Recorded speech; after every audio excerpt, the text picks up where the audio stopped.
evening, everybody. It's a pleasure for me to welcome you in this meeting. First of all, because all of you are friend of us, me and Andrea Azzori. So it's a real pleasure. And second reason is a pleasure because we are this afternoon going to discuss about COVID, the pandemic, and was and is a very hard fight against the virus, and was a pandemic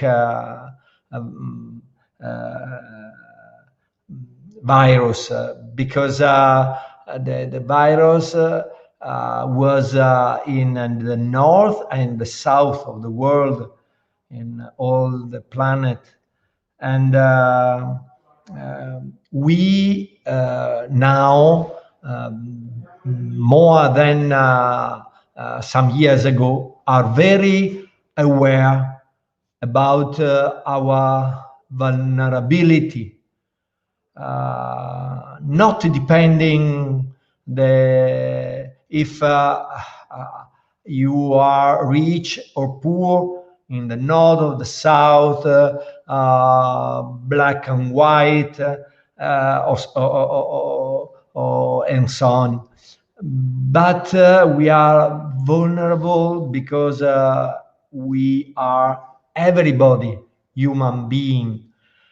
And so it's very important to share the strategy to fight the pandemic. And so for this reason, it's useful to today, this afternoon, to share these different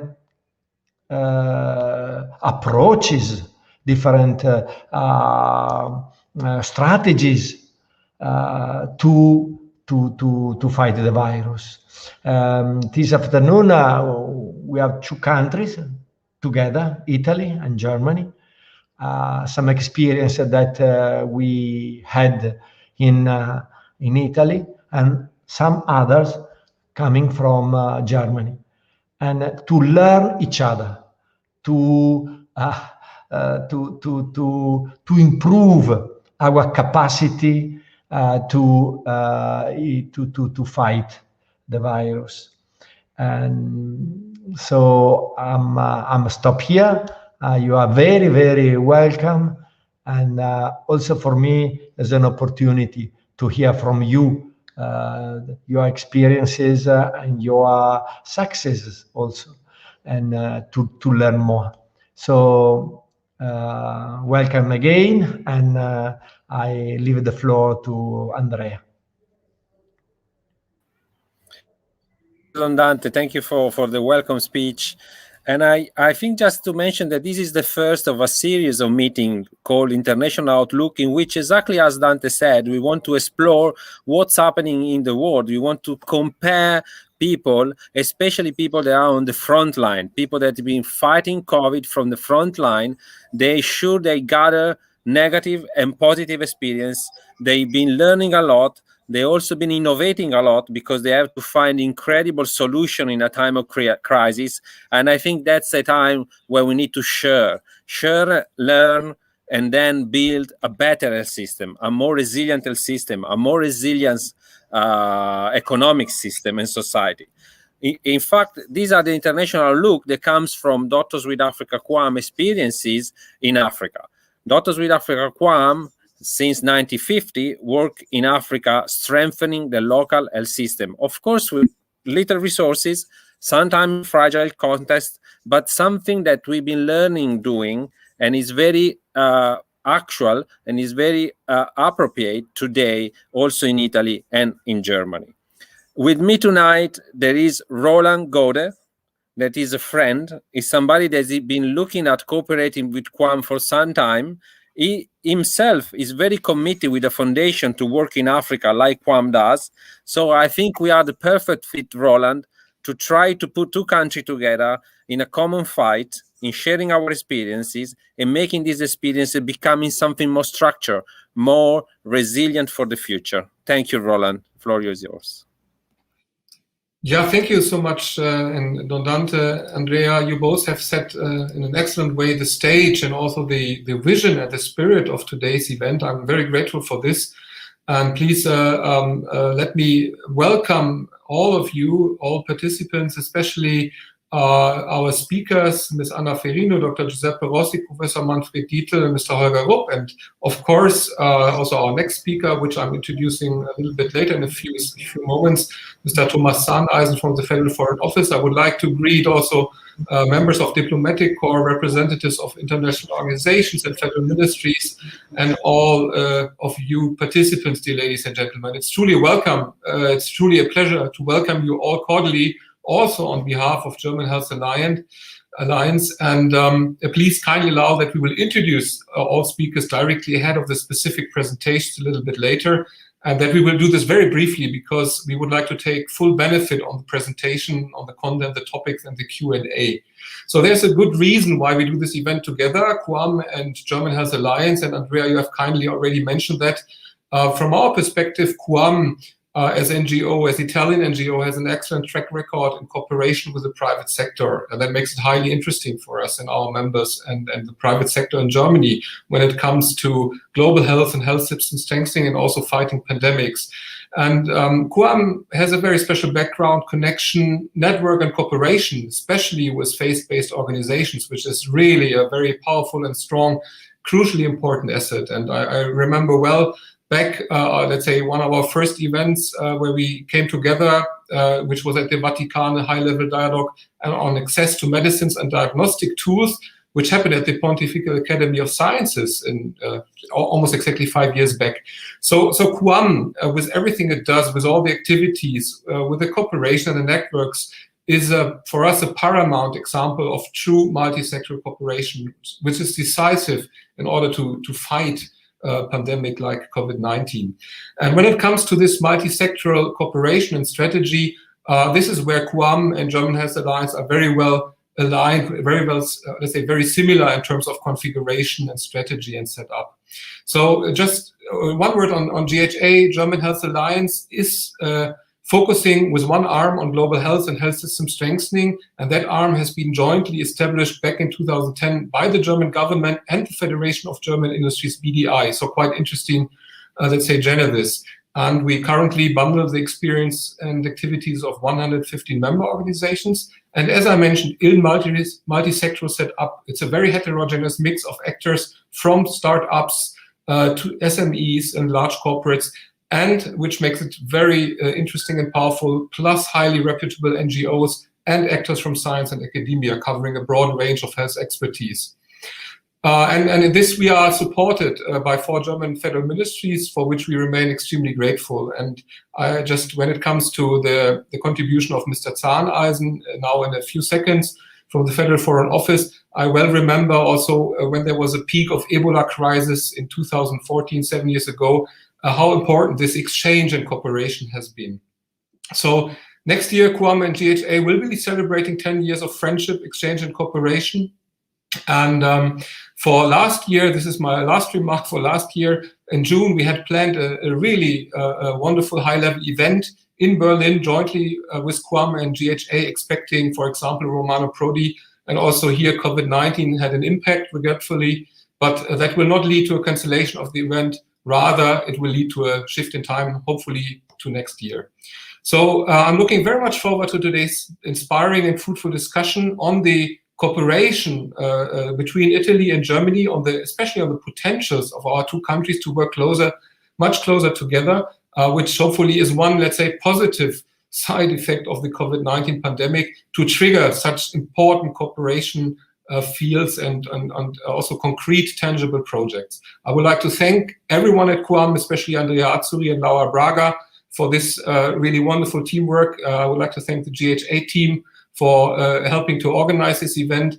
And now I'm very pleased to give the floor to Mr. Thomas Zahneisen, Director for Humanitarian Assistance at the German Federal Foreign Office. Thank you so much, Mr. Zahneisen, for crucially contributing to today's event. Thanks. Yeah, Dr. Goethe, thank you very much.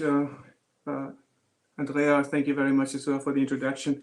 And Dante also said in the beginning, I think this is an experience for us like none others. And I think it's a constant experience of learning and connecting.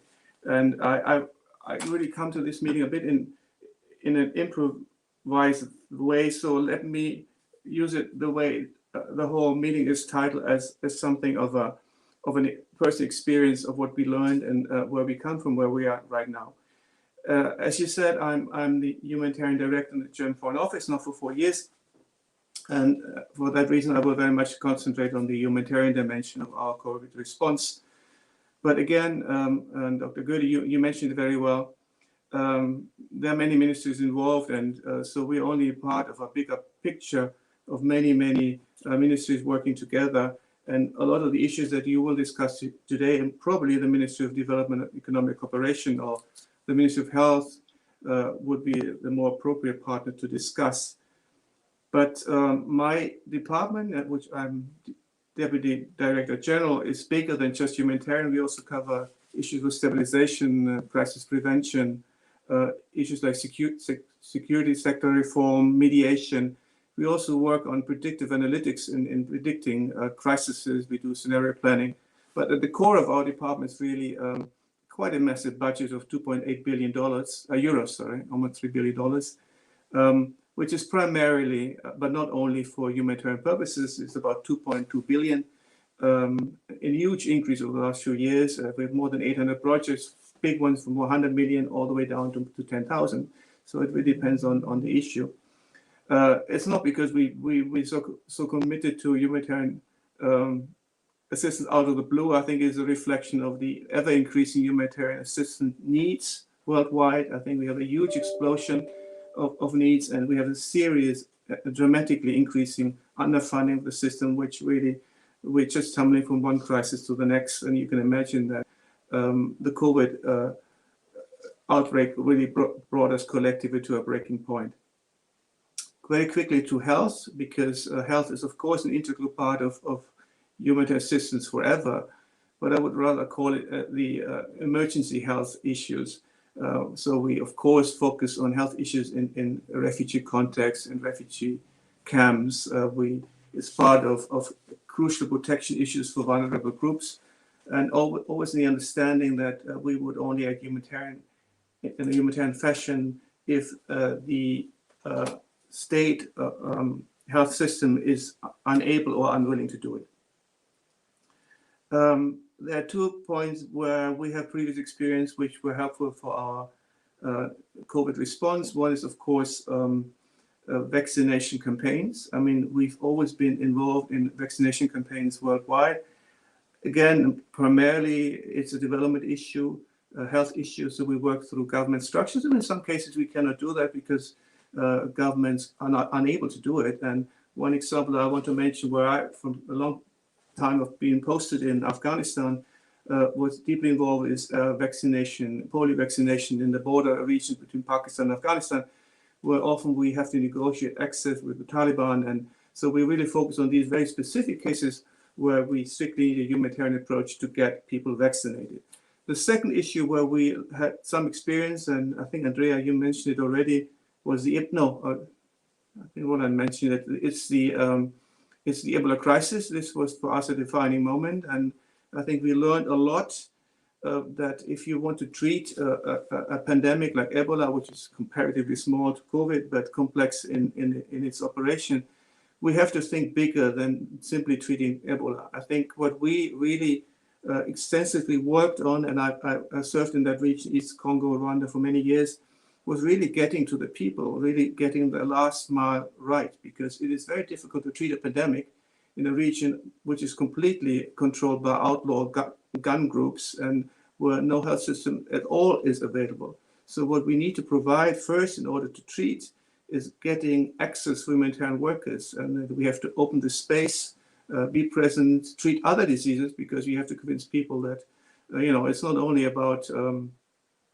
the Ebola issue, it's also about all the other untreated medical emergencies which they're dealing with. And you need this package, and if you don't have that, every kind of pandemic treatment is futile. And I think what we learned the past few years in Ebola, I think, was very helpful for us in understanding how we would address the humanitarian dimension of the COVID response. But what we learned from the COVID response in terms of humanitarian outcomes or impacts, actually, there were three things. I think we understood very quickly and early on that I think those most at risk from COVID pandemic, infection, and of course, serious illness were those who were already vulnerable in the first place. So refugee populations are also, because of their poor health situation, their crowded living conditions, etc., particularly prone to a very serious infection and a very traumatic outcome in terms of how the sickness evolves. The second issue that we saw that the economic impact of COVID would be particularly dramatic for those groups. I just want to give you one example where we thought it was particularly difficult was the Syrian and the Palestinian refugees in Lebanon and in Jordan, where they live more or less embedded in an urban context, where they, to a certain extent, rely on work and everything. They have a secondary income to their assistance that we cash out in terms of in form of cash assistance. So all this secondary support line collapsed immediately, and so we really had to, even before starting the COVID response, we really had to look at a serious food security or food insecurity issue in those countries, which of course were caused by the travel restrictions and the complete lockdown of many countries. And the third one, the most crucial one, was actually we observed a complete breakdown in the first weeks of the logistical backbone of the humanitarian operation. So because people couldn't travel anymore, staff was not available, supply lines collapsed and cold chains imploded. So it was really high time that we had to start reorganizing the logistic backbone of the whole system. Thankfully, the German Parliament granted us $500 million for excess COVID supply, and we invested really in those three fields. One was preventive measures, like hygiene, whatever we could find at that particular point of time in terms of protective gear for staff, do wash operations in camps like in Idlib or in Syria especially, but also in Africa, in camps in South Sudan. The second was liquidize and make re-operational the logistic backbone of the UN system, which was provided by WFP. So we invested almost $100 million into setting up the logistic support line. And finally, and that was for us the key experience of the first month, was really because international staff couldn't work anymore and the system was more or less paralyzed, we had to rely very strongly on local NGOs, and they did a marvelous job. And one way to finance local activities very much through financing local platforms like humanitarian pool funds, the SURF, the fund of the United Nations, which would then cash out to local actors. And they did in a time where the UN could not do as much as they wanted, and international NGOs either. They did a tremendous job. Luckily, we got this extra $500 million another time this year, so we were able to continue this kind of funding with, of course, different focuses this year than last year. So we don't need less for the logistic backbone, so we can look into other things like into food security, which is much more critical this year than last year. But generally speaking, I think we can still supply the humanitarian COVID response which is very much shaped by the humanitarian response plans by the UN, the Red Cross Vaccination System, and we very much follow their guidance in where we disperse the money. But there were two things that we learned which were different, and they're new in a way. The first was we were increasingly confronted with a question of supporting countries with COVID-related support, which is not strictly speaking humanitarian, which is based on humanitarian needs plans.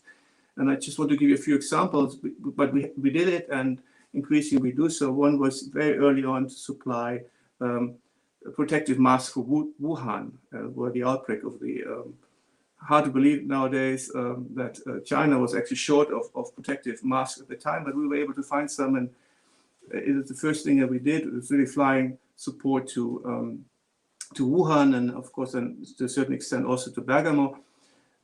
We also bought ventilators for particularly poor countries in the Western Balkans and also Jordan. So we did this kind of thing in a very limited degree, but this kind of support, sharing, transporting things that we don't need anymore to places where it is more needed has increased over time, and we just right now have two major operations ongoing. One is to India, which is mostly oxygen generators, 400 ventilators, for remdesivir and a couple other things, and a parallel operation for Nepal. This is done bilaterally, but increasingly European, and that's where we really work with Italy hand in hand, is on the European Union Civil Protection Mechanism, where we really pool collectively, we organize our flights together, and we make it European. And this is something that has turned out to be extremely useful and highly operative, and I can only give to the EU, there is often criticized for many things. There I can give them the highest marks. What they do there is really marvelous, and it really gives a good picture of what the European community as a whole can do through collective action. The final one is on the vaccination itself. It has a humanitarian dimension. Germany is supporting the Gavi operation with $1.5 billion, or euros actually, but we have a collective, a special 100 million earmark for the humanitarian buffer, which is specifically looking at humanitarian issues that cannot be solved within the national systems. And this is really now, it's not easy. We're looking at the last mile very much on the example that I've given on Ebola. It is very difficult to do these vaccination operations in context of high fragility, and extremely costly, and we're still struggling how to really make this operational. But I have high hopes that we'll manage somewhere in June, July to be operational and really do these important vaccinations also in places like South Sudan or Congo. Three conclusions, then I stop. I think one thing that we really learned, and I mentioned it before, I think the frontline matters. I think we really learned that a lot has to be decided on the ground, that we have to improvise, and we have to listen to our partners, especially local partners and NGOs, and find financing models that are not so top-down, but really give more decision-making power to the local context, and that's why we very much will continue to support pool fund and platform solutions where NGOs and international NGOs can profit from. The second one, I think the European experience that we made with the mechanism, the civil protection mechanism, but also the humanitarian air bridge that we in complementary support for the WFP logistic background, that worked very well. I think this is something where we will continue, and I think Italy has been one of our main partners there in promoting this issue.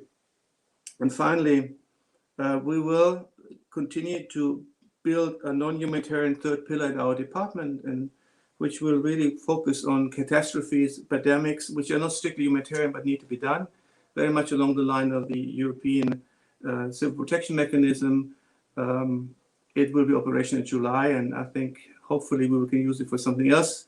I don't want to repeat of the COVID crisis, but I think it will help us to be a bit more active on a good catastrophe response mechanism that we haven't had yet nationally, and I think also at a European level. I'll leave it there. Thank you very much.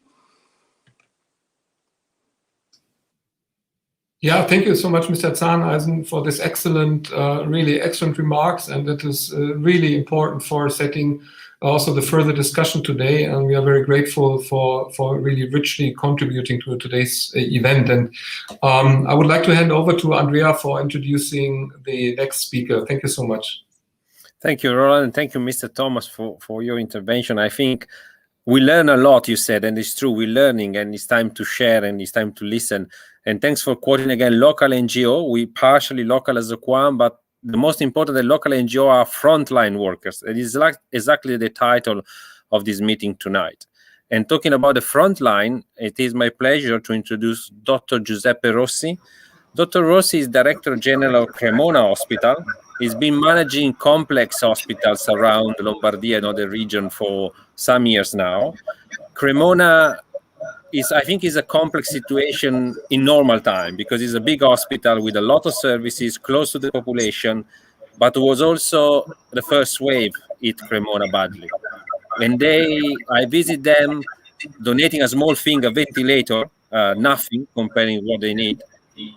And I was amazed by the team of Dr. Rossi and the ability they have to find any possible solution to expand the capacity to care for people with COVID. They had a tent hospital outside the hospital. They had changed the wards. They had a wonderful maintenance man looking after the oxygen and doing miracles. So I was really impressed, and I want to share with everybody tonight how impressed I was. And then we came back. We came back thanks to the help. You see a logo tonight that is called USAID. We won a grant to support Italy during the COVID pandemic, not just in Cremona, in 11 regions of Italy, but in Cremona we came back and they were ready with another upgrade of the hospital, that is the triage. A triage that QAM learned to use during the Ebola crisis, and we go back to Cremona and Freetown in Sierra Leone in this way, in which the triage is something that we can use everywhere, like the PPE material we'll be discussing before. So, long presentation, just to say how grateful I am for the presence of Dr. Rossi. Dr. Rossi, the floor is yours. So please, if you can tell us about what is to be a frontline in COVID in Cremona. Thank you, Andrea. Thank you, Don Dante, for the invitation, and thank you, Andrea, for your kind words. I was invited to share the experience and to tell the story of our impact with the pandemic. Well, I think we were the most affected hospital in the most affected region of Europe, I think. I'm quite sure of that. Every day, waves of patients were presenting to the front door of the emergency department. So we had to face a lot of issues. The first one was to find space for the patients. I speak of space because we didn't have beds. All the beds were full with were patients with a lot of normal pathologies. So we had to find chairs, we had to find stretchers, we had to find floors where to put patients. This one was the first issue. The second was that almost every patient needed oxygen. So we had to improve our oxygen capacity and to allow them to have the oxygen they needed. That was not easy.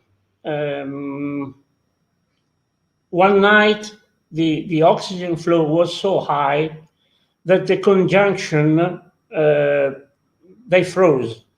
And we had to went there with the lighters to warm them up to allow the oxygen flow to be restored. That was not an easy situation. That gives the tragedy that we were facing. The ventilators were another issue that we had to face. Ventilators were very, was not easy to find ventilators. All the world was searching for ventilators. I think we came a bit late, so other countries could reach the ventilators easier than us. And the fourth issue was to find doctors and nurses. A lot of doctors, a lot of nurses were struck by COVID and they got sick. So we were lacking of doctors, nurses, also all the support of the personnel. So we were in a very, very bad situation. The first 15 days of this pandemic were tough. We couldn't sleep at night. We were always working. By the way, I'm the general manager, but I did almost everything. I did I drove the cars to find tampons in other hospital. I worked as a porter to deliver boxes and things like that. Everybody in the hospital acted as a unique body. There were no precise roles and no maintained roles. Everybody was doing what was needed. That was the good part. On the 17th of March, an American hospital came to support us. That was a very good thing, but it brought also other problems because this American hospital, the American Perth, the Evangelic Hospital from the Midwest, they had a full equipped hospital, a tent hospital, and they were used to set the hospital in the jungle where nothing else was there. So they were used to think of everything by themselves. In this situation, the hospital was set in our parking lot. And the problem was that hospital was running together with our hospital. So we had to share protocols. And this was not easy because they were thinking on their own, and we were applying our protocols. And there were also some practical problems. You know, the voltage in which their equipment worked was 110. Our voltage is 2020. So we had to find the transformators. And the funny things that happened, that their ventilators work with a different junction. So we had to print with a 3D printer the correct junction to allow their ventilator to work with our tubes. So there were a lot of things that we had to confront, and you know, it was at the end it was a tough experience. But I think this pandemic had taught us to work in a different way. We are conceiving a new hospital now, and I'm sure that this experience will give us something to think about for the future. We are planning for a new hospital, and for instance, we are thinking of single rooms. So we will have 500 beds, single bedroom. So every room with positive and negative pressure. So we have to think positive now. Now we are quite safe. The vaccination is going well, so we are quite confident. But the thing is that we have learned something. We have learned to work together. We have learned to share our experiences and to share our souls. That's what I say. I thank you. Thank you very much.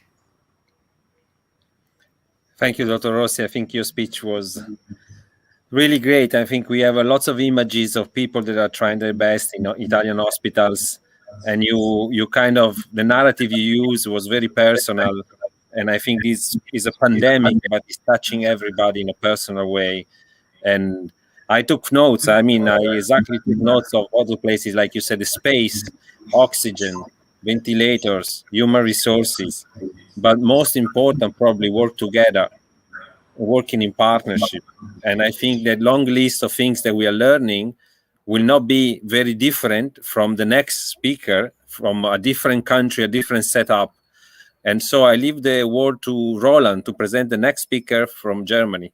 Thank you, Dr. Rossi. I appreciate it.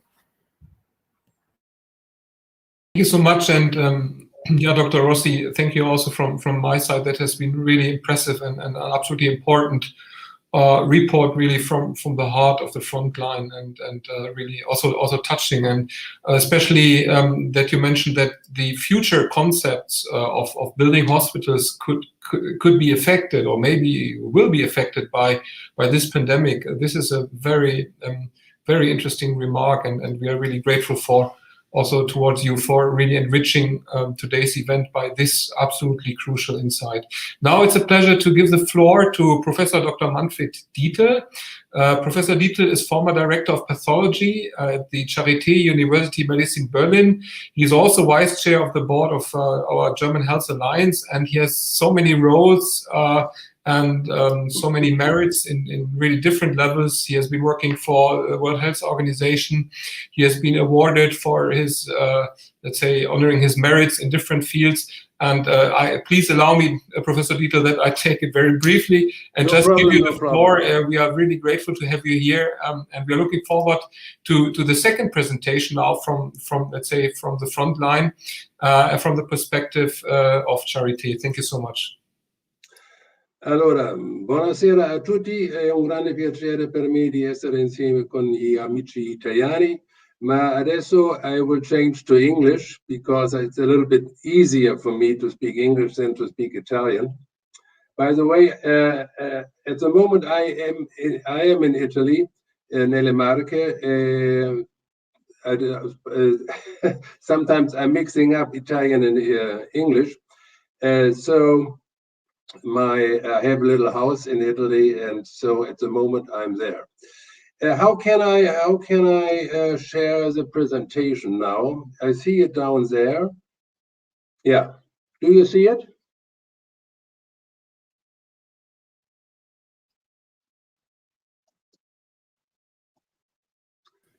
Okay. Okay. Yeah. Well. I was asked to give a short overview on the corona situation in Germany, and I tried to find out the differences between Germany and Italy partly, and on the other hand, the shortcomings of our system, which I think is sometimes really a problem. Let me start with some general remarks on the German healthcare system. The first wave of the corona pandemic was in April, May last year, as you know, and Germany has done very well at that point. The basis of this, let me say, advantage situation was that in Germany we have much more intensive care beds per 100,000 inhabitants than in more or less all other European countries. You see at the beginning Germany, and then Austria, and down here is Italy. Of course, the capacity to react on the pandemic was much easier for us than in Italy. And there was a second point. We were, you see it down here, some kind of happy that Italy has already shown how difficult the situation could become. So we were prepared. We saw what happens in Bergamo, etc., and what the speaker before just mentioned. So we have had a relatively comfortable, let me say, comfortable situation at the beginning, at the first wave. But when the second wave was coming in October 2020, the numbers of intensive care patients increased dramatically, and even our relatively high capacity of healthcare, the healthcare system came at its limit. We were not over the limit, never during this part, but we were close to it. But finally, the system was not collapsing. The third wave until May 2020, also regarding the healthcare system, it was similar to the second wave. We came to the limit, almost to the limit, but not over the limit. So we were just happy that we don't have had the situation in Germany that we have to do triage. A major shortcoming, and this is the same as Professor Rossi already mentioned, a major shortcoming has been the personnel, the staff of the intensive care units, the medical doctors, nurses, also the technicians, etc. So the situation became difficult not only due to the number of beds, but to the number of staff. And I think we solved this problem more or less by changing the nurses from other parts of the hospital, at the Charité, for example, but also on other hospitals around Germany. Let me say, from the gynecology, from the cardiology, into the COVID units, which have been set up. So it was a difficult procedure, and I think everybody has to work together. There was a lot of support of the public, and finally we handled the situation more or less sufficiently. Let me go a little bit more inside the Charité. You know, the Charité is a university hospital in Berlin. It is one of the largest hospitals in Europe, I think. We have now 3,300 beds. We have almost 15,000 people working at the Charité. And it's a large unit with 3 campuses around the city. Let's start with the topic vaccination. I think Italy has done better regarding the prioritization. Sorry, Professor Dietl, I'm very sorry. You need to change the slides manual just by clicking on the slide. Otherwise, they will not change on our screens. I'm very sorry for the interruption. Well, no problem. But I did it. Don't you see it? Vaccination? No, we just see the first slide still, and maybe in the slide overview. Yeah, maybe the slide overview can manually change to the specific slide. Well, this is but this is the first slide. So why isn't it change on my computer? It's changing. Okay, yeah, I'm sorry for that. Maybe you can go into the, let's say, into the display mode where you see all the slides on the left row, and then change it manually. So to exit the presentation and change them manually. I'm doing it manually.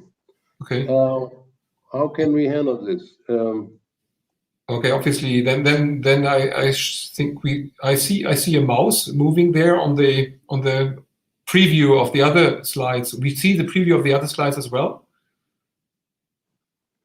You still see, I see you and you see me. Okay. Yeah, and I see the first slide big, and on the left row I see the slide overview with the following slides.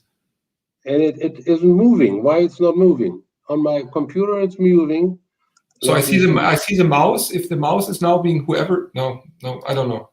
Maybe we just proceed. So the technicians are also online, and let's see. Yeah, now it's going.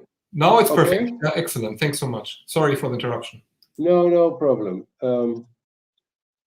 Do you see it now, the second one? Yes, exactly. Now it's on display. Thanks so much. Again, very shortly, you see the situation that in Germany we have much more intensive care beds per 100,000 inhabitants. This is Germany with 33.9.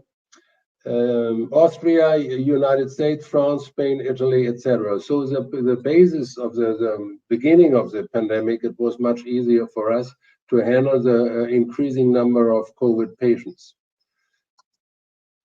Do you see the next slide, Herr Goethe? And now it's still on the second slide. Was ist denn das?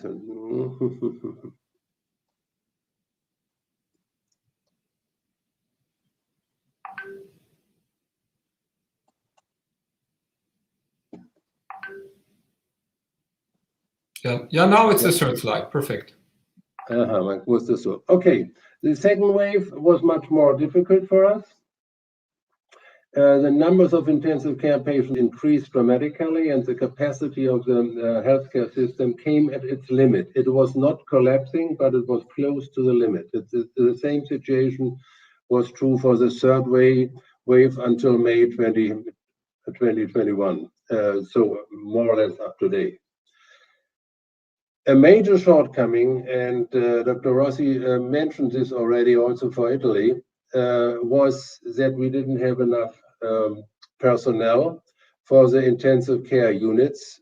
Neither doctors nor nurses and also technicians were a difficult situation. And we tried to handle this,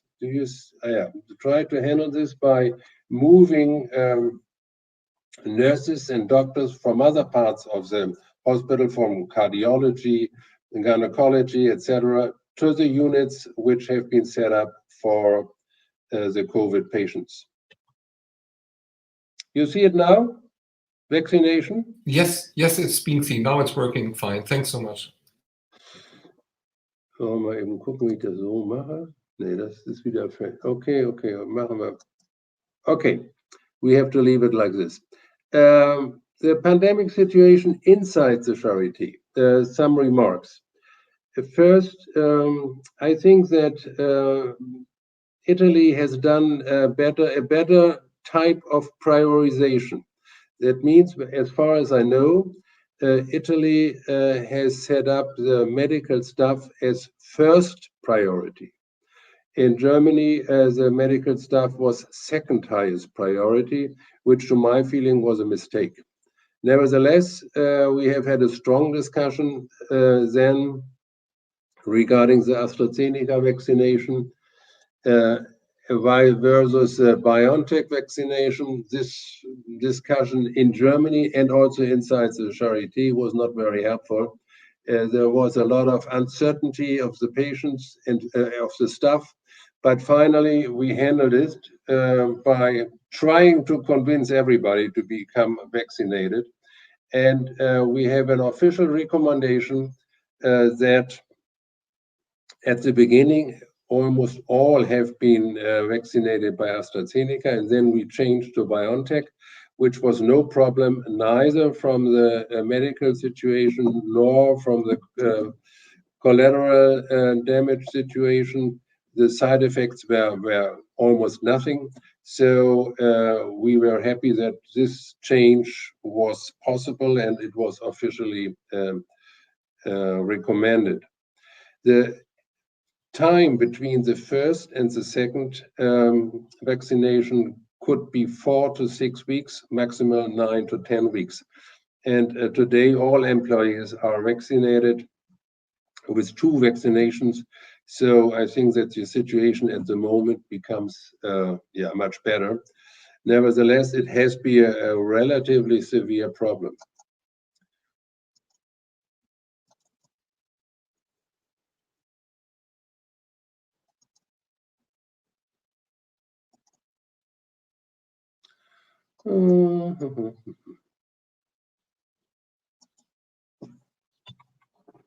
Warum geht es jetzt nicht weiter?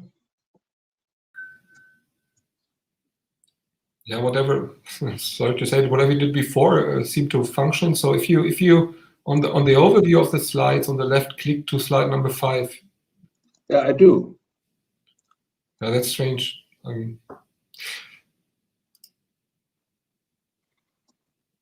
Yeah, maybe to press. Yeah, now I see you. Now I see your mouse. Now it's there. Now maybe it takes some time. Okay, perfect. Well, the measures we did relatively fast were the following. We increased the capacity of intensive care. Pre-corona at the Charité, we have had 364 intensive care units. And after some weeks, we have been able to set up a new container hospital with another 135 intensive care units, so altogether almost 500 intensive care units at the Charité, which was, of course, supported by the other big hospitals in Berlin, so that we never came to the limits of the intensive care units regarding the COVID patients. There was also, of course, a very high political relevance of all this. Michael Müller, our governing major, did a lot of work and supported this situation very much. So money didn't play a role, and everybody was happy that we could set up this second hospital, this particular hospital for COVID patients could be set up within a couple of months. This also has been the basis that the vast majority of all actually necessary interventions, for example, in oncology, breast cancer, prostate cancer, etc., could be done. We didn't have a very long waiting list. Of course, operations which could be delayed have been delayed. We asked the patients for patience, but the really necessary operations could be done. What was the actual situation? And you see here very nicely the 3 waves which have been around Germany and I think around Europe. This is the first one, this is the second one, and this was the third one. And you see the decrease, the dramatic decrease during the last 2-3 weeks. So now we have a very relatively low number of COVID patients in our hospital. This is we are very happy on this. Das gehört da nicht hin. No, egal. You see it here again. You only have to look at the dark blue columns. This is the first, this was the second, and now it's going down, down, down, up to a relatively normal situation. And in whole Berlin, we have 3 intensive care units or beds. 15% of all beds are free, so we are in a relatively relaxed situation now. Another point, which I think was really a point not only for the Charité, but also for the region of Berlin and Berlin-Brandenburg, was that we introduced the telemedicine system, where the smaller hospitals, which have not been so experienced in treating COVID patients, could get telemedicine advice. They could ask our doctors, they could show the patients, they could show them situation regarding X-ray or whatever.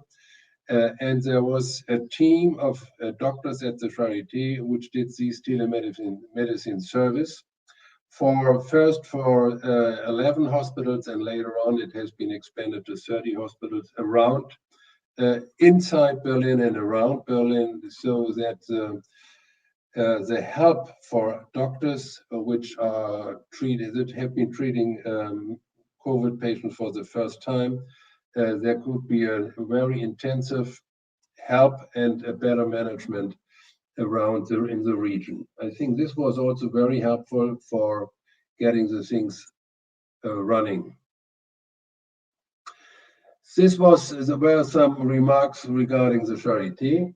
I would like to mention another point which has been discussed in our medical associations very deep, very intensively, and very controversy, whether the 7-day incidence is a correct number, is a parameter which really gives the politicians the right to lock down 80 million people in Germany and around Europe, more or less, I don't know, 250 million people. This should be discussed very critically, because the incidence alone is, to my feeling, my personal feeling, but also to the feeling of many other colleagues, not a correct number.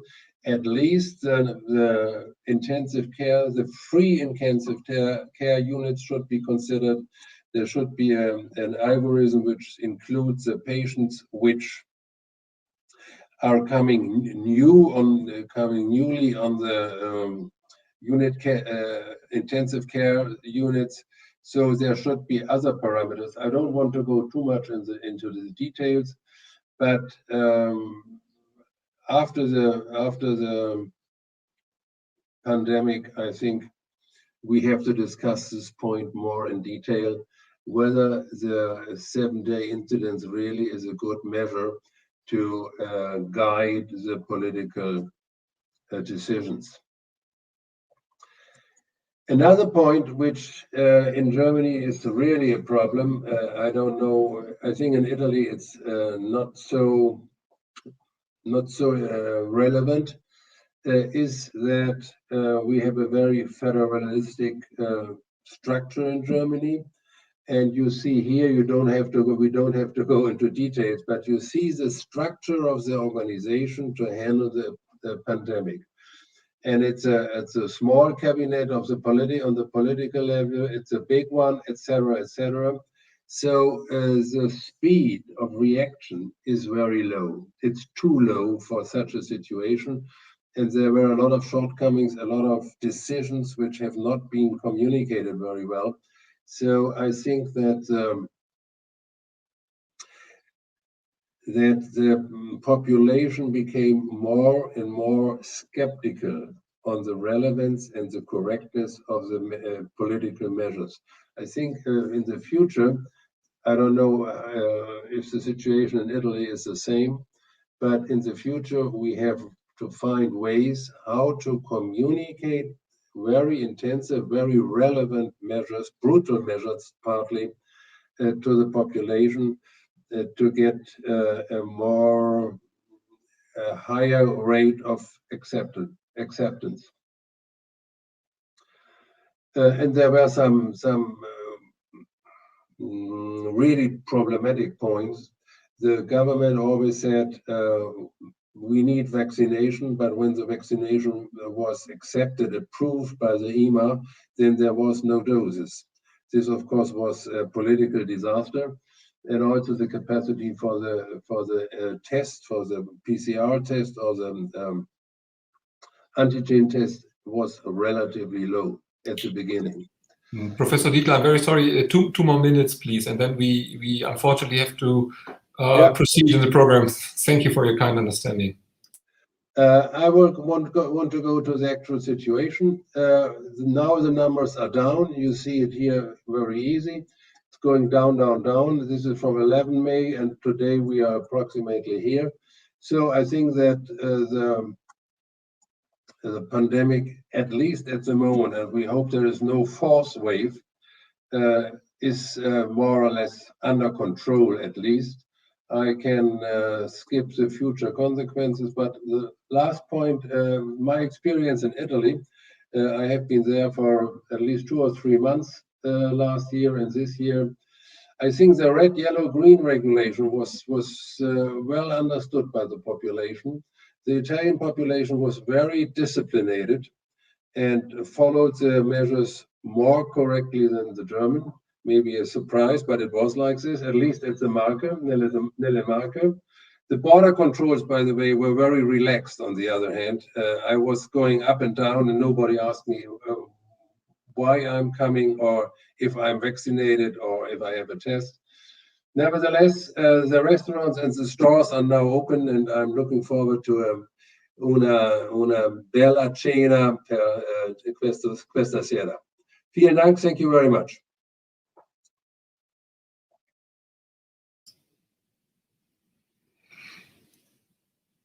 Yeah, thank you so much, Professor Dietl. And that was really important to see the perspective from both sides, from Italy and from Germany, from the work in the hospitals. And now I would directly like to hand over again to Andrea. Thank you so much, Roland. Thanks for the presentation, Professor. I think there were many points that were colliding with Dr. Rossi's speech. And of course, infrastructure, for example, was one of them, and planning for the future. Thanks for mentioning about your experience in Italy. We hope we've been as much as disciplined as we could. But now I think we have a second moment of discussion. We are going to change the profile of the speakers. We are going to move into company and enterprise. And this is because it's true, as Roland's mentioned, Quam believes in a multi-stakeholder partnership, believes in the partnership with the private sector, not because we like the private sector, we prefer the private sector to something else, but because we think that complex solutions need a multi-stakeholder approach. We need that not just for COVID, for everything. Even the development of the countries where we work depends on multi-stakeholder approach. It depends on the fact that we can work on the healthcare, but somebody else needs to provide jobs. We can provide services for malnourished children, but we need a strong agricultural and food security policy. In saying that, we go back to Italy, in a city near Turin, in a place near Turin. I want to present Anna Ferrino. She's a CEO of Ferrino, a company that I learned to like visiting your lab again in Turin. And I was amazed by your lab because of the passion of people, I guess. Ferrino, I knew Ferrino for ages because you were producing also equipment to go trekking, holidays, and stuff like that. But I learned how much you are spending time in research and development of solution for humanitarian. And I think you are a company that is not just happy on providing shelter in humanitarian, but you are developing new tools. You are developing new tents that can accommodate staff. You are developing tents that are suited for the humanitarian field, and that's not common. We know as humanitarian people that often we are a neglected market. We buy what we find, and that's it. And the standard you use is the best you can. But the paradigm is changing now. COVID, I think, is changing that and is provoking companies like you to find new solution, to develop together with other partners like NGO and private company coming together to develop products. And that will be very interesting. So, Anna, I leave the floor to you. You know Quam well. You are a friend of us. I want to tell that. You've always been close to us, even during the COVID time. And please, the floor is yours.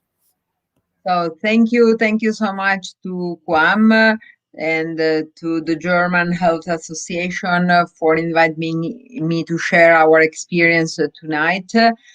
Exactly. So, and thank you especially for you that have been in, on the field of this emergency, because it's really impressive what you have done. So we just stay behind.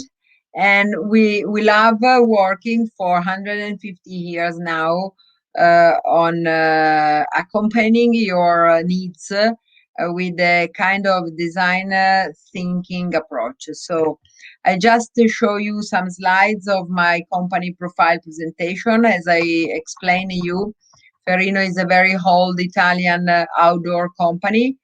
And so we are especially recognized as a camping or a kind of tent maker.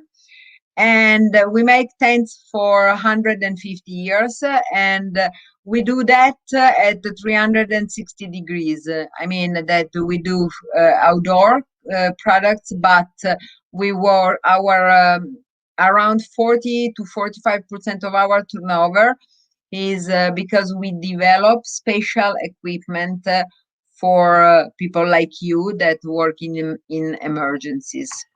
So the company is owned by two families, and we are the typical Italian family business with a very approach, a very familiar approach.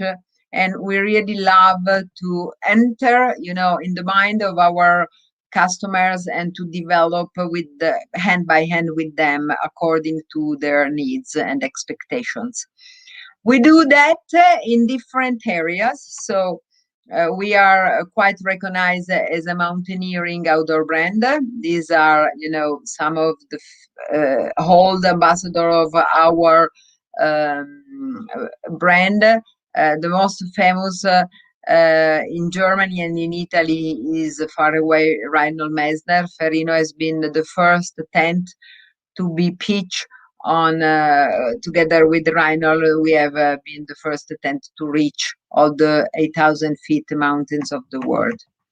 So we want to create reliable, durable, and cutting-edge outdoor equipment with a vision of, we want to be, and we are, a very serious brand, a reference, and we do that. We do our small mission compared to the ones you have in a very responsible way and with a great passion that I'm pleased Andrea noticed when he visited our headquarters.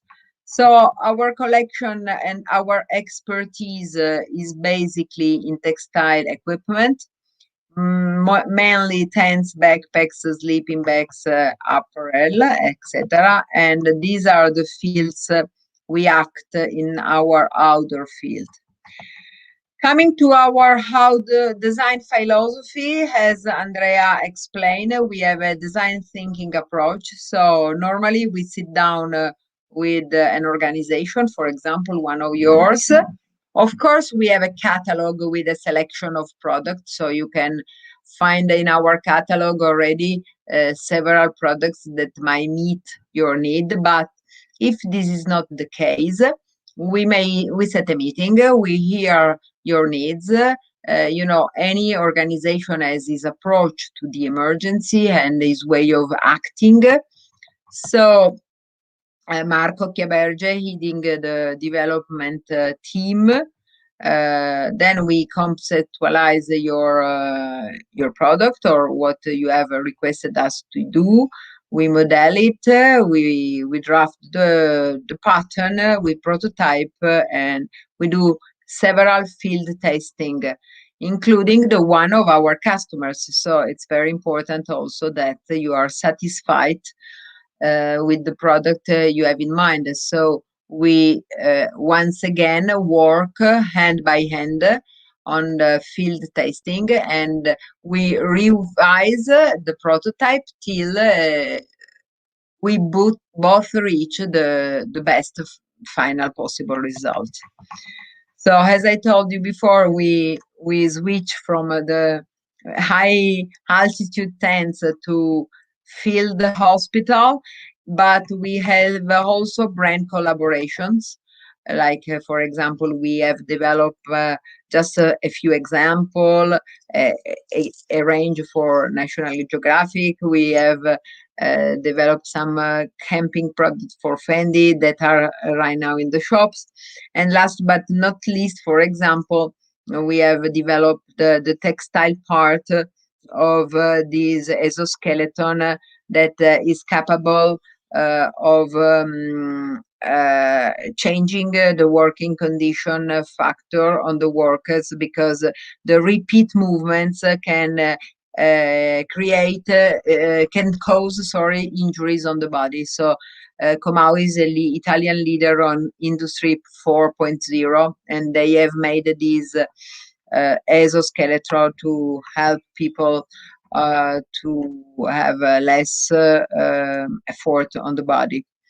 Coming to the humanitarian collaborations, we develop tents for big humanitarian organization, but also here in Italy for the ministry or for the local civil protection. So we have a different option on production options.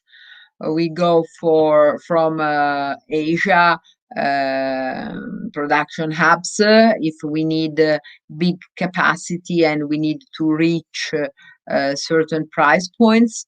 But also we have an internal production here in Torino where we are able to produce small quantities with high customization. So these are just a few examples of what we do. We try to support at 360 degrees equipment supply, including, for example, kit for the volunteers or this, for example, civil protection and internal affairs. This is the official tent for the Italian minister that has been deployed, for example, in earthquakes in L'Aquila. And during the COVID emergency, most of our tents were used out of the hospitals to give different triage or different access ways to the COVID or non-COVID people to the structure, to the hospital. And we have worked hard, especially in the very first part of the lockdown, producing one field hospital for the ASL of Cuneo, is the organization of public health here in my region, because we have already delivered to this organization a couple of field hospitals that are normally used in Mozambique, but now they needed, so we hurry up during the first lockdown to finish one hospital that is actually used in Torino. It has been a COVID hospital in the emergency, and right now they are changing the mission, and they are using it as a vaccination hub. So we can do also similar type of partnership on packs or any type of containers. This, for example, we develop backpacks on a regular basis for the Italian Corpo di Soccorso Alpino, help in rescue. And in this case, you can see some examples of backpacks with medical pockets, the pockets that you see in the inner of the backpacks. It was to carry or the medical equipment these people needs when they go to a rescue on the mountains. Of course, we care about sustainability. We have a sustainability report that if you want to learn more about our company is published on the sustainability section of our website. And we are, as most of the family Italian business, we are very flexible. We are oriented to the service. We have a very good network of supply chain. 96% of our supplier have a social and environment certification, and also our transport and logistic partners. We try to build our equipment to resist, but we also have a workshop that repairs, and so we really care about having a long life term for our equipment. And for many years we promote responsible tourism, and we try to promote a project that respect people and environment and the whole nature and so on, that is so important for our future. So I hope you have liked the presentation, and if you need any more question, I'm here and I will be pleased to give you more information if you need. Thank you so much. Thank you, Anna. Thank you for the presentation. I think there is a couple of points in which I find myself very interesting. One is the tailor solution for humanitarian. That is, I think, is precious because, as you said, the setting are different, the culture is different. The same shelter tent cannot work in a setting or in another just because we provide that. So we have to look at what the beneficiary are looking for, not just the organization. So I think that is something to keep in mind. And the second one is durability. I've been seeing a lot of humanitarian action just because I work in Guam and we work in fragile country, and I see how much waste poor quality products produce because you mount a tent and 2 months later you have to change everything and you produce a lot of waste that inevitably is going to impact the local community. So I think the fact that you close your presentation with some sustainability point and the fact that also the humanitarian sector should be greener, I think that's another nice way to learn about the work of Ferrino and the fact that also the humanitarian sector should think differently. So again, I leave the floor to Roland to present the next speakers, another company from Germany this time. So let's see again what kind of similarity, what kind of challenges they face.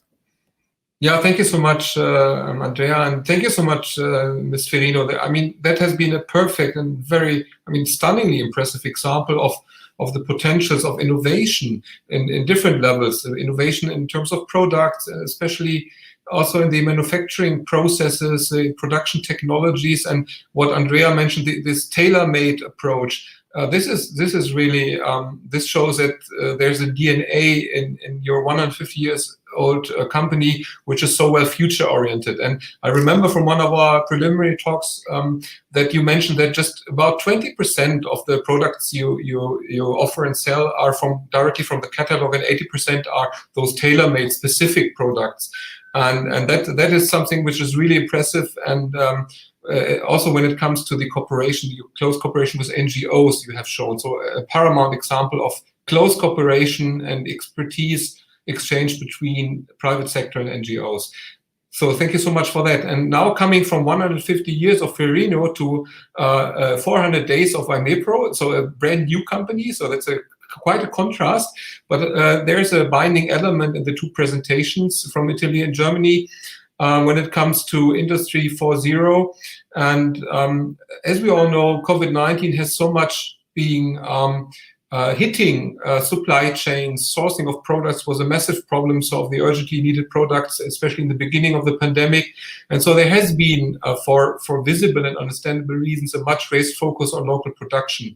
And Mr. Holger Rupp, co-founder and managing partner of IMEPRO, will now be presenting from the perspective of this young and vital, innovative company on Industry 4.0 and the mass production in Germany. So, Mr. Rupp, cordially welcome, and we are very grateful for your presentation following now. Thanks so much. Thank you very much, and great for having me here. I hope you can see my screen now. I hope you're not having trouble. Should be fine.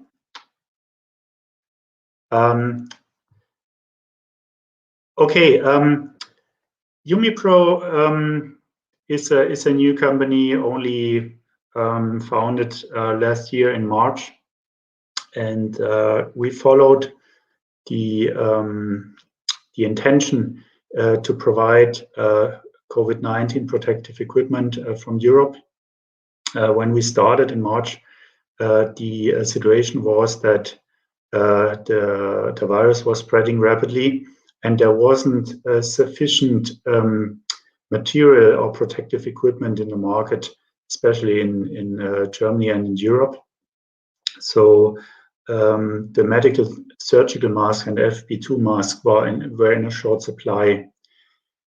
We found a traders market which was emerging quickly, and we call these people soldiers of fortune who are looking to make a quick profit from this pandemic. And we saw that the valid regulations for the quality of the products really were suspended, and even the start of the new medical regulation was postponed. So de facto, anybody could import masks and put them on the market. Mr. Rupp, sorry, the slides are not yet seen. So if you have opened the presentation, it's not yet on the screen. Okay. Unfortunately. So maybe like this. So not yet. Okay, maybe like.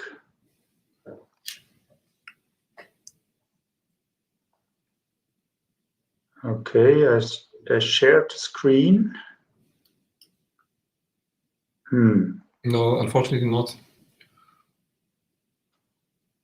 Can you see them now?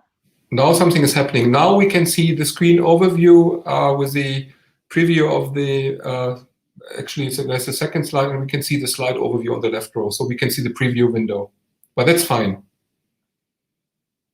Okay, can you see the slide now, initial situation? Yes, exactly.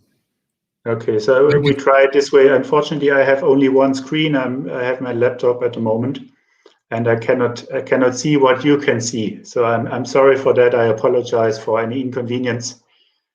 So as you can see the slides, I think it's also important to speak about it. So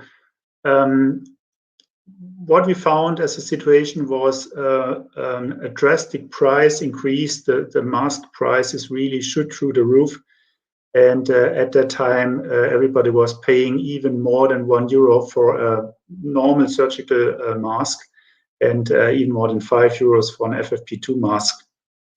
And Europe was flooded with a lot of good equipment, but also with often defective equipment coming from Asian sources with questionable certificates and test reports. And we watched this situation for a while, coming from the injection molding business and from the automotive supply business, which we have been doing for more than 20 years. And when the message came out that the German Ministry of Health had ordered masks worth €6 billion, we thought, how can this be? How can Europe not be able to provide that kind of material in such a dramatic situation? And we thought it's time to act, and it's time to do something. So German government soon after purchasing masks also asked a lot of industry companies, small to mid-sized to large companies in Germany, to get involved in the production of medical equipment and in the mask production.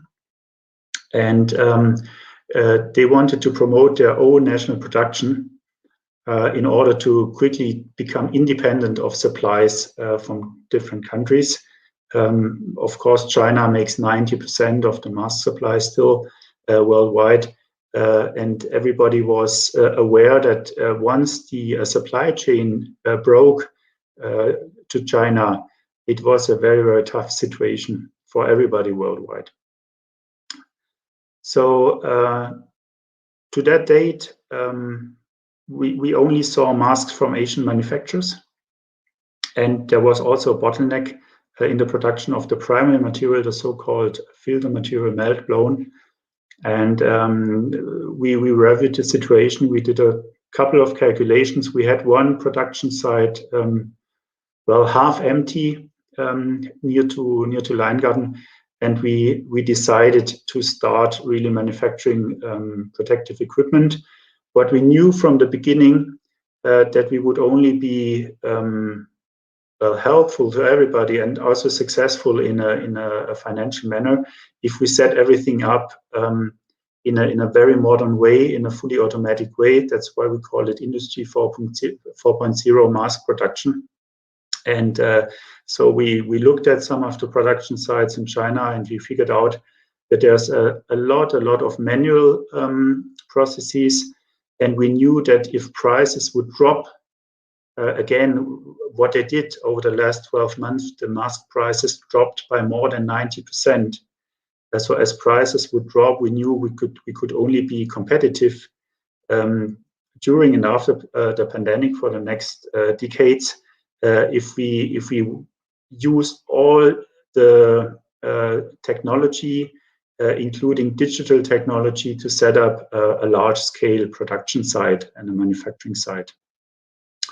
So we wanted to be reliable suppliers at fair prices and in the same time provide top quality. And as I mentioned, you have the same jobs to do around setting up a production. If you are small or big, the overhead is in the beginning is very, very big to get certifications, to do R&D about the materials, to get the mask designs done, to set up factories, to set up manufacturing. And we decided that we would not start with 1 or 2 machines, but we ordered more than 20 manufacturing and packing machines at once to be able to scale and to be able to provide good products at a competitive price, also against the competition in China. From the very beginning, we said it's very good to do made in Germany. Can we do everything made in Germany? And there's material, we are sourcing it from Germany. There is manufacturing equipment, machinery. We bought machinery from Germany. And we also said we want to make it pure made in Germany. And therefore, we selected 2 German notified bodies to certify our FFP2 masks. So this was the situation in March, almost 15 months ago. Meanwhile, we run a fully automated mask production factory with 2 floors. Due to the high degree of automation, we have only 45 employees, but these jobs are new, so we created 45 new jobs. The site is in Leingarten, that's close to Heilbronn in Baden-Württemberg, in the southern part of Germany. And we specialized on fully automatic manufacturing of surgical masks and of FFP2 masks, which are certified in Germany. So we are not running all the machines in free ship at the moment, but doing that, we can produce almost 2 million masks a day in the surgical area and almost 500,000 masks FFP2. And of course, we sell to Europe and worldwide if necessary. So just to give you an impression, you see that one picture here. That is what it looked like before. So we had a dirty hall, 30 years old setup for injection molding. And after having started, we realized that we would need to invest more than €1 million already in the site to clean it up, to make the floor, to make the doors, to have the clean air, to have everything compliant to medical standards. So we had, in the very beginning, when we were very enthusiastic about the idea, we had a little bit underestimated the effort it took to come from these pictures that you see at the moment to the new situation that we achieved in a time frame of 10 weeks. So 10 weeks speaking for the building and the floors and the air and the heating. But of course, buying the machinery and setting up the machinery took another 3 to 4 months. So from a very old traditional German factory doing injection molding and tool making, we did a lot for automotive, which helped us because the automotive quality requirements are very comparable to the medical requirements. We set up this fully automated production with 10 production lines for masks and for fully automated packaging machines. So the material which comes into the factory will only be touched once when it's set up on the machine. And in the end, what you see on the right-hand side picture, in the end, some of our packers just take the bags which come readily from the packing machine and put them into the carton boxes. So what else? Why do we talk about Industry 4.0? on the left-hand side picture, you see a artificial intelligence based camera inspection system. So why do we need that? We know this technology from the automotive industry, who requires almost perfect products, no waste parts, which is also good for sustainability, of course. And this camera, which you see on top of the machine, captures 8 different parts of the masks within 5 hundredths of a second. So divide a second by 100, and 5 parts of it, it takes the camera to check the mask. And if the mask is good, it will just roll over the band.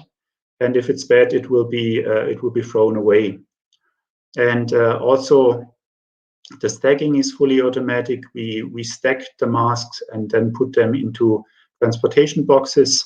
These transportation boxes carry the masks into the packing machines, and the packing machines finally pack the masks in bags and in boxes.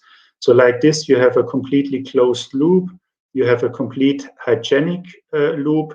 The masks are not touched by anybody, and all the machines are behind glass, so nobody can stop and touch something. Only for maintenance or for start and stop of the production. So that was important to make sure that we have a high quality with a high output.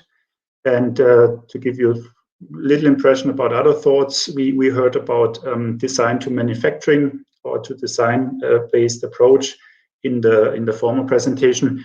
We also thought, what can we do to avoid faking of our products?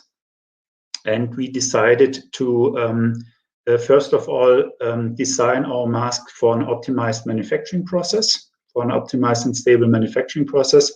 And in the same time, we do an ultrasonic embossing of our brand name into the mask.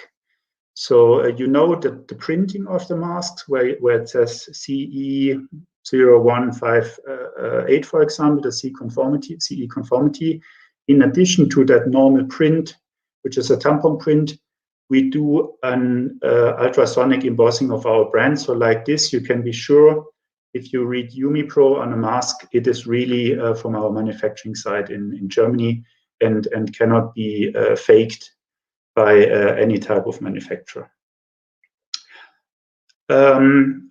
Also, when we think about marketing and selling, we are new or still new to the hospital business and to the medical business.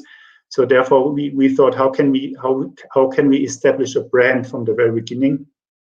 And we also used this embossed ultrasonic branding on our mask. And from the very beginning, we were trying to come up with a good brand with intelligent packaging, also with all the compliance you need, for example, for the carton boxes, FSC, wood material, or 80% recycling material on the plastic. So to be compliant with what you can do at the moment. And then also we knew that it would be too expensive for clients to sell via traders, which is the normal way at the moment. So if Charité or another big hospital is buying masks, normally they would buy from traders, and these traders would back themselves with masks for the last years in China. Of course, these traders, they do a great job in trading many different articles, but especially for masks, we figured out that the traders would take up to 100% profit margin and really import masks for low price and sell them at a high price to hospitals and to other parties. So we said we want to establish a direct channel to sell the masks. Today, as we speak, we have our own shop with 5 different languages, including Italian, of course. And we are also active with now 6 or 7 different Amazon brand stores. We are serving both B2C and B2B, and the biggest share of our revenue is coming from hospital clients, followed by large industry clients. We also have some of the largest German corporations organized in the DAX, in the German stock market, and we have almost 30% online turnover so far. So all this said, this gives you a little bit of an impression what you have to think about. You have to think about manufacturing. You have to think about distribution channels, marketing, clients, and so on. And I really now want to share with you some of the challenges, because everybody is thinking, yeah, now if you produce masks, you make a fortune. I can tell you now from the last 15 months, it is not the case. It is very, very difficult to build up a company, a manufacturing company at high speed, and in the same time complying with all the medical regulation that is on the market and that has to be fulfilled. And then, of course, we were using newly developed equipment. So we were ordering machinery not from China or from Taiwan or from Turkey. We developed our own equipment to have an output which is, in the case of surgical masks, more than 50% higher than conventional machines. And this has also been sponsored by the German government, by the way. Mentioned that. Thanks very much to the German Ministry of Economy for helping us with some money to set up production here in this case. And in the FFP2 range, we are even 7 to 8 times as fast in manufacturing as with existing equipment. So the newly developed equipment really put us in front of a couple of problems, and it takes us until today to really optimize this manufacturing equipment, and we still haven't reached the volumes we were planning with already half a year ago. So the production ramp up with high volumes is really a challenge, and more a challenge if you try to really have 100% highest quality output. And then, of course, coming from automotive and from injection molding, we didn't have the right personnel in the beginning. So we had to find and train qualified personnel to run these newly developed Industry 4.0 machines with digital dashboards and with all the technology. So it takes us between 2 and 3 months to really qualify a new person and put them on the machine and let them run a machine. I talked about the compliance with the technology standards and the MDR already. And then, of course, what we completely underestimated was the process and the procedure to get released and certified according to the norm EN 149. That's the norm for the FFP2 protective equipment. We chose the way to go via German certification bodies. And I can tell you the first approach we started was in October, and it took us more than 4 months to get certified with a mask. And in the same time, we saw competitors on the market which had their certification from a notified body in the Turkey, for example, within 2 weeks. So that also is a difference we wanted to make. We really wanted to be compliant. And some of these competitors I mentioned are already moving out of the market because they were retested, for example, by DEKRA, and DEKRA found in one test that 12 out of 12 of these masks were just not compliant to the EN 149. And of course, what makes us a headache is the pressure from China with the dumping prices. We had a price level of around 10 to 15 cents for a surgical mask before the pandemic, around 40 to 80 cents for an FFP2 mask. We now find Chinese to really offer masks for free to big hospitals. This is dumping. It's not allowed according to the European law. And we find, we know our calculations, and we have very good material prices. And we find Chinese competitors really to go far below their own manufacturing prices to keep new German suppliers out of the market. So this is a big problem. This has to be addressed by politics, I think. And also when you compare the number of money spent, 6 billion euros by the Ministry of Health in Germany to buy Chinese masks, and you compare it to 100 million helping euros to set up a complete industry, that's probably the wrong relationship in the amounts here. So what we learned, after all, we are still here growing and being profitable over the last month. It has been a very tough ride. It's very hard to set up automatic production in Germany, but it can work when it's large enough. Yeah, the company has to have a critical size and also has to have a long-term vision.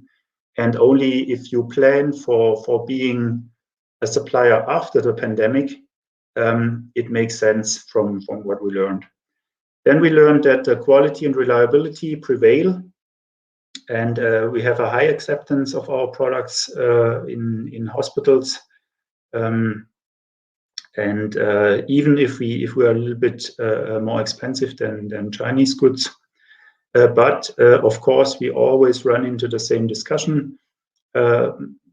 Clients tell us that they are purchasing masks from traders, masks from Asia, masks from Turkey at a lower price, and they want us to offer the same price, which we cannot do because we have a different regulation, we have different wages, we have different requirements for safety and health, for fire protection, etc., etc.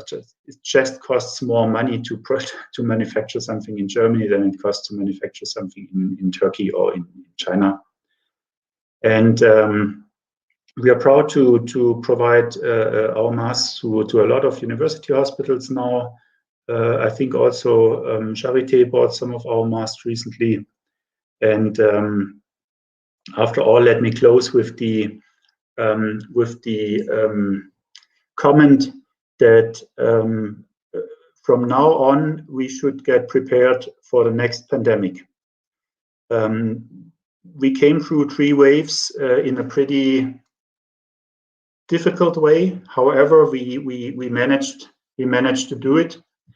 And what I realized also as a father of 2 kids who go to school, politicians not always think about tomorrow.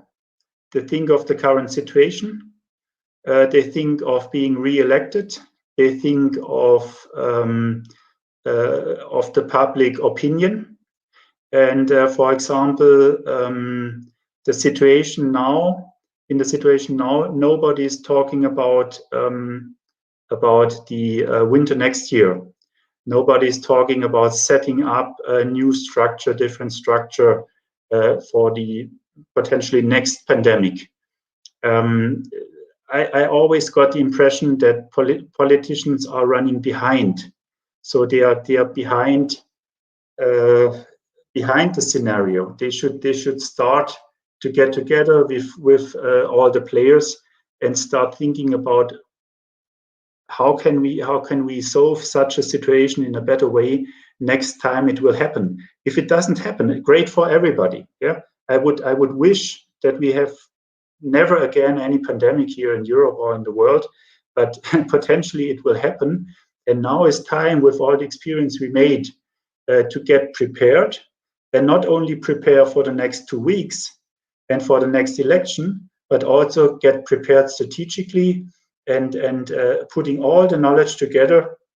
And that's why I like this forum here, to exchange know-how, putting all the knowledge together and really make a master plan for the next time, to just learn from what went wrong and learn from what went well, and from there have a better status next time.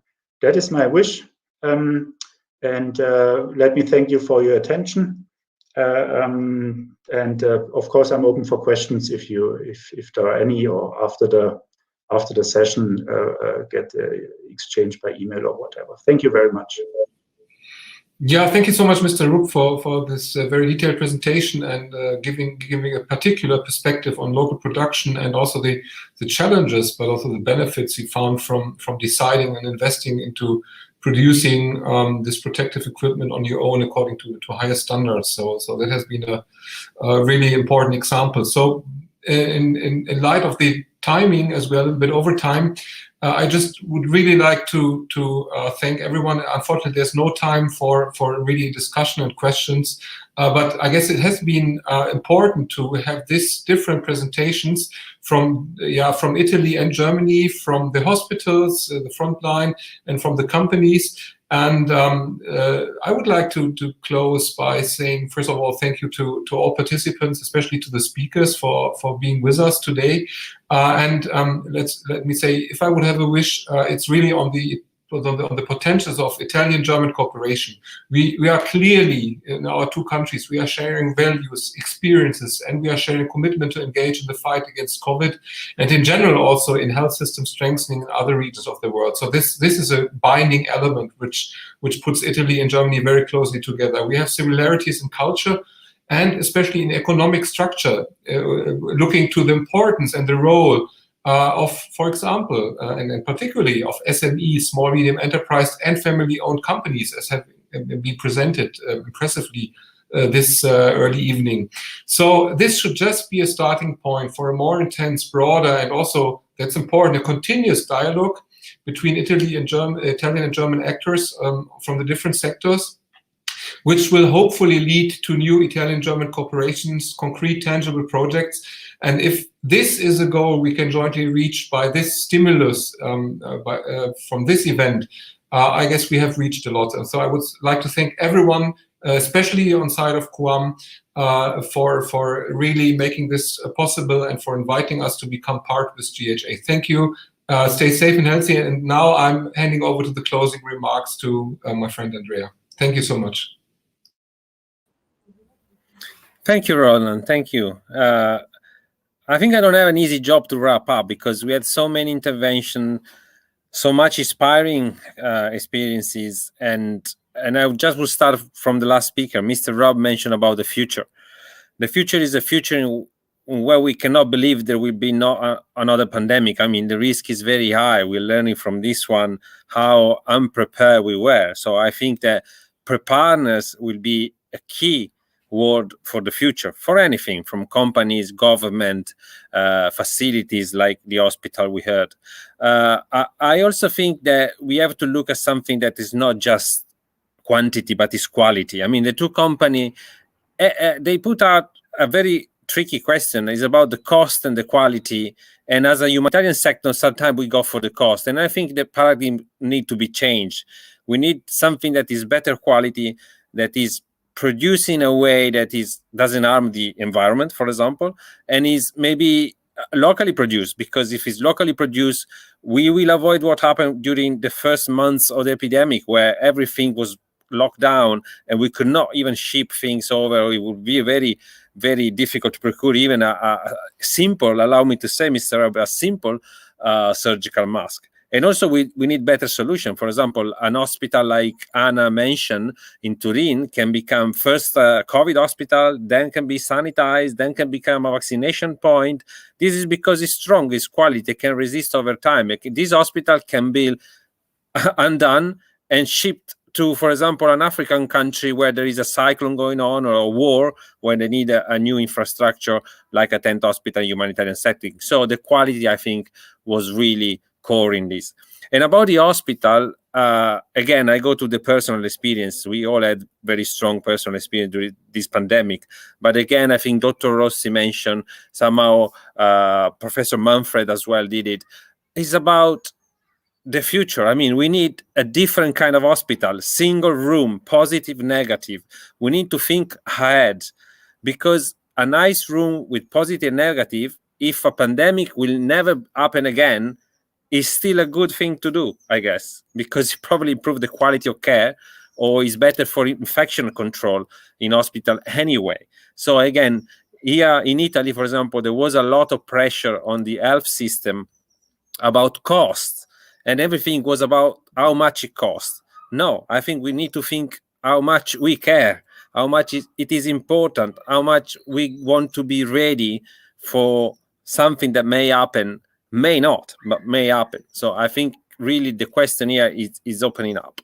There was another question in the chat that I want just to say, because somebody's asking, but an NGO like QAM works in Italy, works in the vaccination, works in Africa, then the COVID will go away. Are we going back to business as usual? Well, I don't think so. I think one of the lessons learned, and I'm talking to, for example, the Italian government that should invest more, is that NGO are just not nice people that work abroad. If they have some professionality, these people like QAM that have experiences in handling Ebola and major crises worldwide are an asset for the country.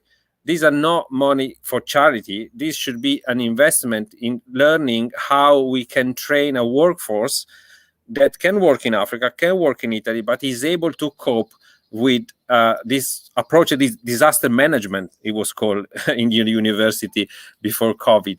And I think if we invest in the training of healthcare professionals, looking at the fact they can exchange, they can go to Africa, they can come back, they can learn how to deal in major crises with low resources, I think that is an asset for the country in the future. We shall not forget that. About Italy and Germany, what can I say? I think we have a great momentum here. We have to exploit the momentum. We need to do more of this panel. We need to work with you, Roland, and your impressive network of companies, and vice versa with our network of health infrastructure, medical doctors, nurses, and companies, to see what kind of synergies we can have for the future. And again, not just in Italy and Europe, maybe in Africa, because as Mr. Thomas from the federal government, I hope I said the name right, Mr. Thomas was, from the federal government, remember us that his bureau is putting more money into crisis, not because I think they like to put money in the crisis, but because we live in a world where the crises are the new normal. As we speak, we have the COVID, but as soon we lift the curtain of COVID, we find behind Ethiopia with the Tigray, Mozambique with Cabo Delgado, we got Yemen, Venezuela. So I think that preparedness first, and then having the means to act in this crisis is the only solution that we can go at.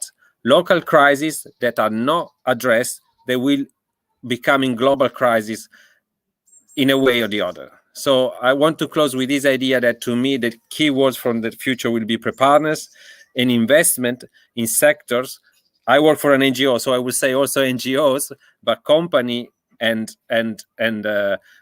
training of people that need to be changed. It has to become a new normal. Roland, please. No, thank you so much. I mean, you put it perfectly into a summary, and I would not like to add anything, because that has been excellently said. I'm grateful for this experience, and let us make a promise, Andrea. We will continue to foster, to stimulate this Italian-German dialogue, and to trigger new cooperations on that level. That would be a brilliant result, and let's work hard for this. Thank you so much, everyone. Stay safe and healthy, and it has been a pleasure. Good evening, everyone. Bye-bye. Ciao. Buonasera. Nice meeting you. Thank you. Bye-bye. Thanks so much, and especially greetings to everybody. Italy. Have a nice evening. Bye. Thank you. Bye. Nice meeting you too. Bye-bye.